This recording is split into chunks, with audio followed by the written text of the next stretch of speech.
తెలంగాణ డీజీపీకి హైకోర్టులో ఊరట లభించింది. డీజీపీ శివధర్ రెడ్డి నియామక ఉత్తర్వులను సస్పెండ్ చేసేందుకు హైకోర్టు నిరాకరించింది. పిటిషన్పై మధ్యంతర ఉత్తర్వులు ఇచ్చేందుకు తెలంగాణ హైకోర్టు నిరాకరించింది. డీజీపీ నియామకాన్ని సవాల్ చేస్తూ దాఖలైన పిటిషన్ను కోర్టు కొట్టివేసింది. రెగ్యులర్ ప్రాసెస్ను 4 వారాల్లో పూర్తి చేయాలని ఆదేశించింది. డీజీపీ నియామకం కోసం యూపీఎస్సీ ప్రక్రియను 4 వారాల్లో పూర్తి చేయాలని ఆదేశించిన కోర్టు యూపీఎస్సీకి పంపిన తర్వాత కౌంటర్ వేయాలని ప్రభుత్వానికి తెలిపింది. డీజీపీ నియామక ఆర్డర్ను సస్పెండ్ చేయాలన్న ఇంట్రిమ్ అప్లికేషన్ను హైకోర్టు కొట్టివేసింది. తదుపరి విచారణను వచ్చే నెల ఫిబ్రవరి 5కు వాయిదా వేసింది.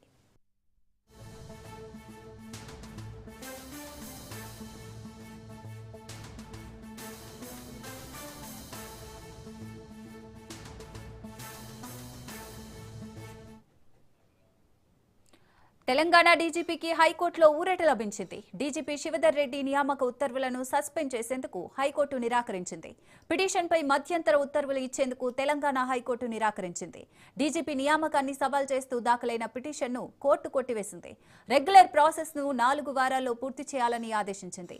డీజీపీ నియామకం కోసం యూపీఎస్సీ ప్రక్రియను 4 వారాల్లో పూర్తి చేయాలని ఆదేశించిన కోర్టు యూపీఎస్సీకి పంపిన తర్వాత కౌంటర్ వేయాలని ప్రభుత్వానికి తెలిపింది.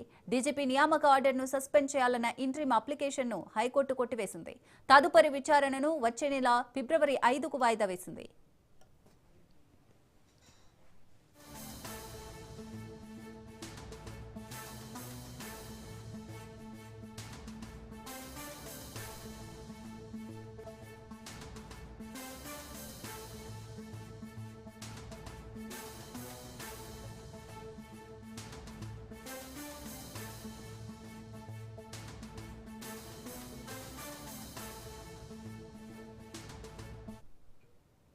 రైట్. తెలంగాణ డీజీపీకి హైకోర్టులో ఊరట లభించింది. డీజీపీ శివధర్ రెడ్డి నియామక ఉత్తర్వులను సస్పెండ్ చేసేందుకు హైకోర్టు అయితే నిరాకరించినట్లుగా తెలుస్తోంది.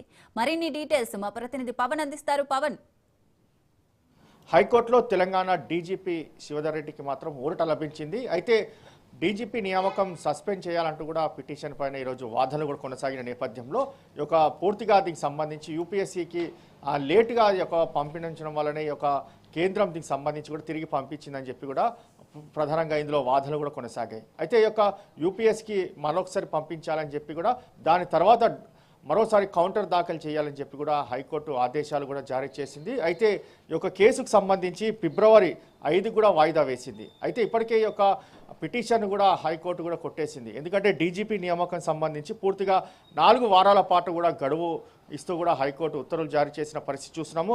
ముఖ్యంగా చూస్తే ఇందులో శివధర్ రెడ్డి నియామకాన్ని సవాల్ చేసి పిటిషన్ దాఖలైన నేపథ్యంలో దీనిపైన హైకోర్టులో పూర్తిగా విచారణ కొనసాగిన పరిస్థితి కూడా చూస్తున్నాము.